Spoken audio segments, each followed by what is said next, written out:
Hello and welcome to Mahamaya selection. और आपका स्वागत है हमारी RBI office attendant special English class में, जिसमें हम कर रहे हैं RBI office attendant previous year English paper के कुछ क्वेश्चंस सॉल्व। तो चलिए बिना वक्त बर्बाद किए क्वेश्चंस पे आते हैं। The first question for today is usually when the local festival is a week away the number of customers in the shop. काफ़ी अच्छा क्वेश्चन है। यूजुअली यानी कि अक्सर, when the local festival is a week away, कोई भी जो हमारा त्यौहार है जो उस एरिया में मनाया जाता है उसे हम लोकल फेस्टिवल बोलते हैं, वो एक सप्ताह दूर होता है। the number of customers in the shop, जो दुकान होती है उसमें ग्राहकों की जो संख्या होती है वो क्या होती है, यही हमें फिल करना है। काफ़ी खूबसूरत सेंटेंस है। इससे हमें ये लॉजिक समझ में आ रहा है कि जब भी कोई फेस्टिवल हो, पर्व हो, त्यौहार हो, वो एक सप्ताह दूर होता है, यानी कि कुछ ही दिन दूर होता है, तो दुकानों में जो कस्टमर्स की संख्या है यानी ग्राहकों की संख्या वो डेफिनेटली बढ़ जाती होगी, क्योंकि फेस्टिवल है तो लोग खरीदारी तो करेंगे ही। तो इसके लिए हमारे पास क्या क्या ऑप्शंस दिए हुए हैं, let's check out them one by one.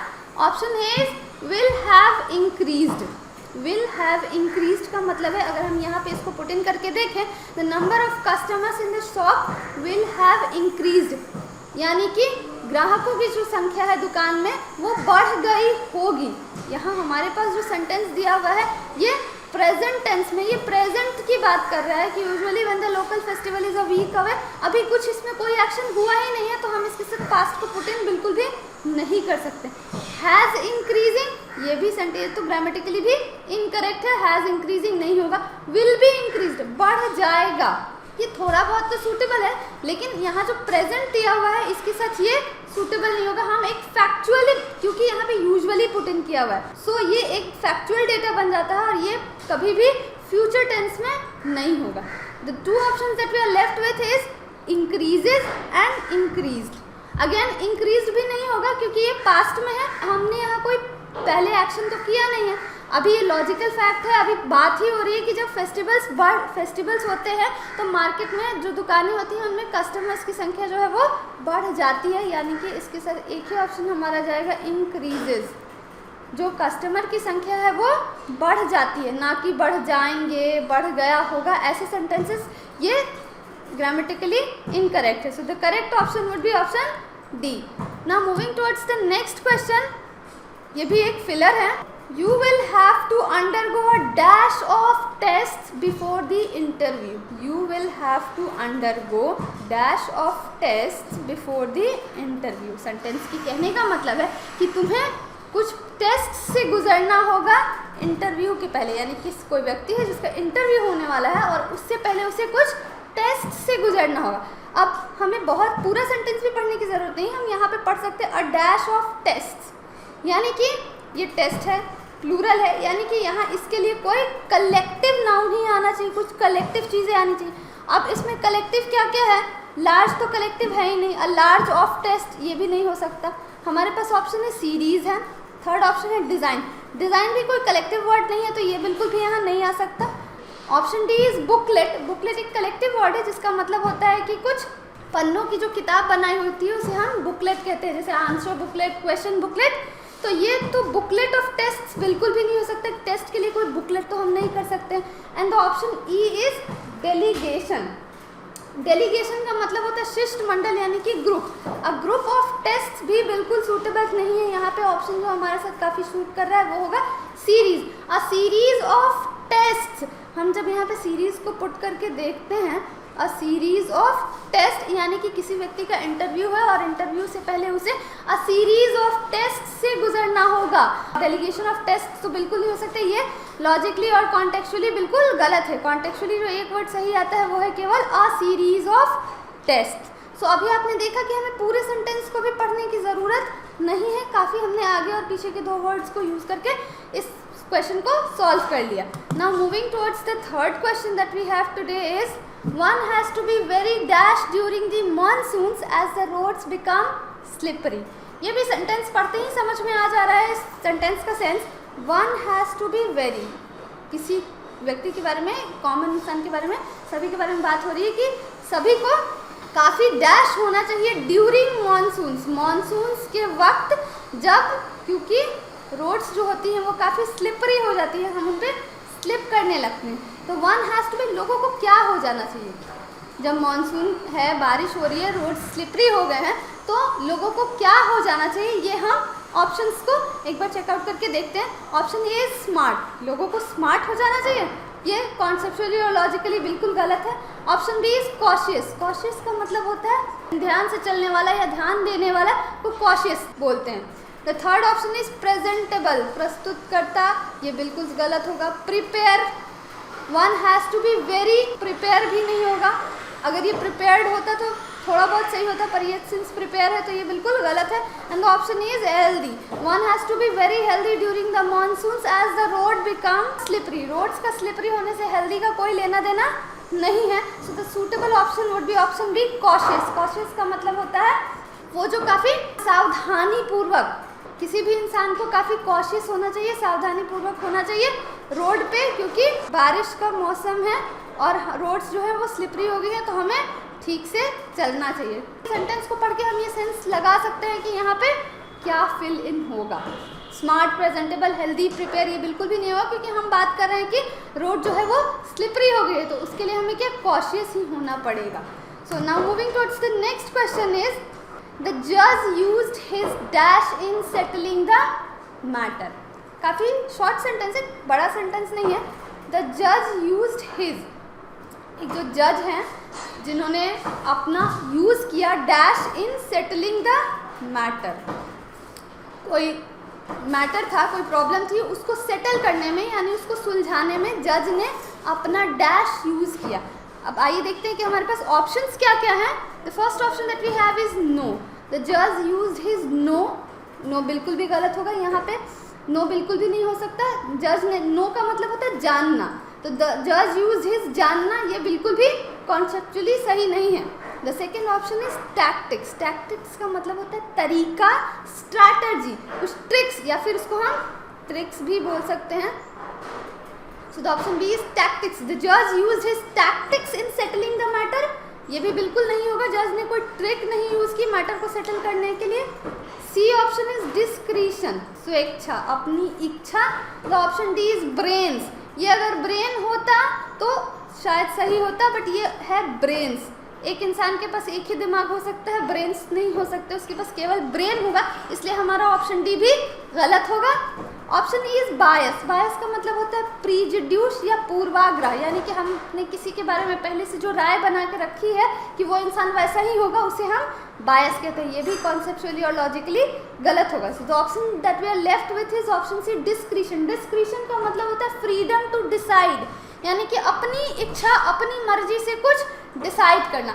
जो जज है उसने डिस्क्रिशन यूज़ किया, यानी कि उसने वो पावर यूज़ किया जिससे उसे पावर है अपनी मर्जी, अपनी इच्छा को चुनने की। द जज used his discretion in settling the matter, matter को सुलझाने के लिए जज ने अपनी डिस्क्रिशनल पावर यानी कि अपनी मर्जी से फैसले लेने की को चुना। ठीक है, तो हमारा जो ऑप्शन सी होगा वही यहाँ पे सूटेबल होगा। नो बिल्कुल गलत, टैक्टिक्स बिल्कुल गलत, ब्रेन्स नहीं हो सकता क्योंकि ब्रेन्स है ये, और बायस भी बिल्कुल नहीं होगा। सो now moving towards the next question for today's session is the board members could not arrive at a unanimous dash on the issue।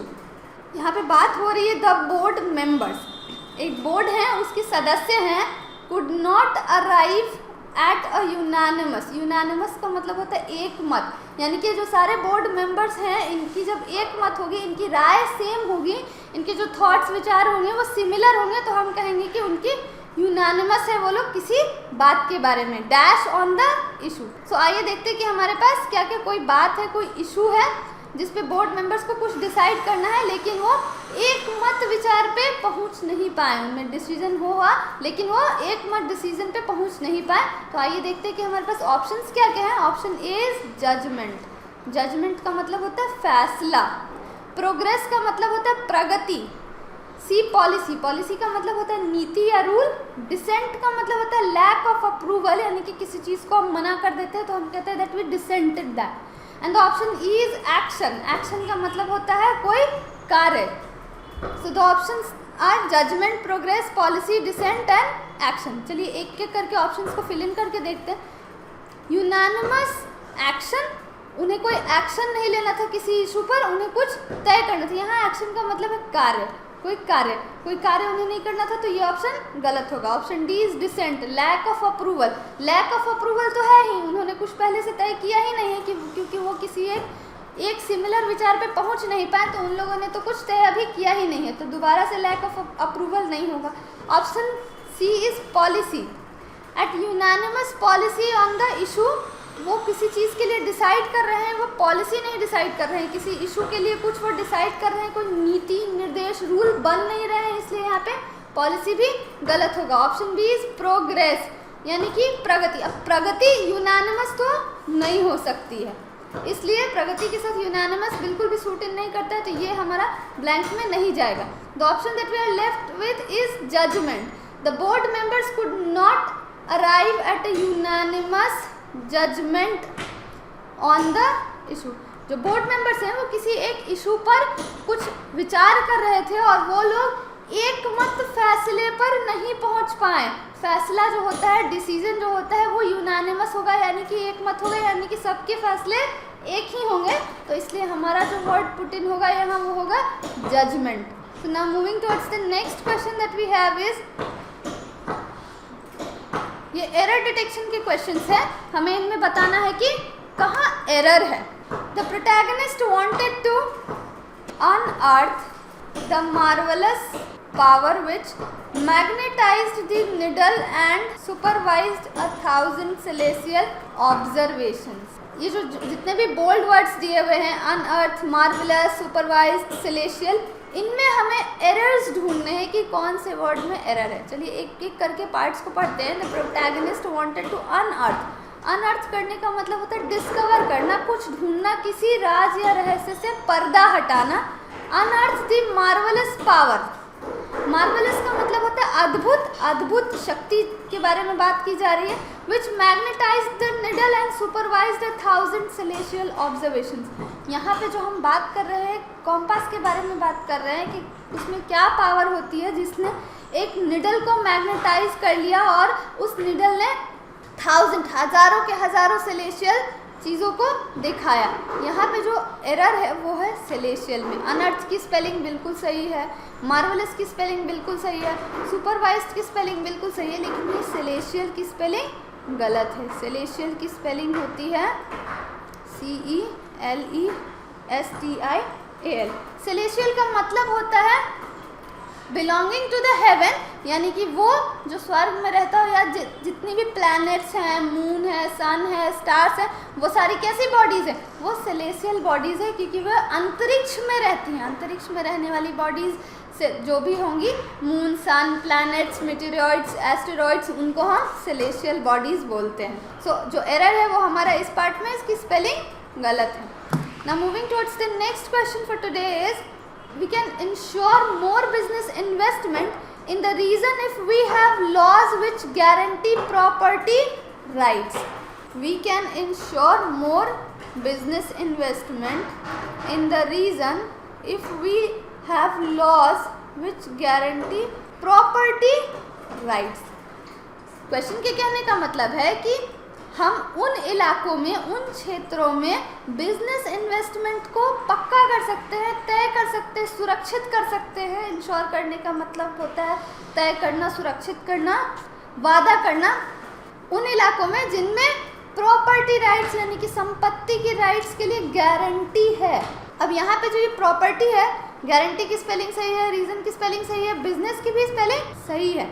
हमारे जो एरर है वो है प्रॉपर्टी राइट्स। हमें संपत्ति के अधिकार की बात कर रहे हैं हम, और यहाँ पे इस राइट्स की स्पेलिंग गलत है। यहाँ पे स्पेलिंग जो होगी राइट्स के अधिकार वाले राइट्स की स्पेलिंग होती है RIGHTS, ना कि RITES। तो the error is option D, rights. यहाँ राइट्स RITES की जगह RIGHTS होना चाहिए।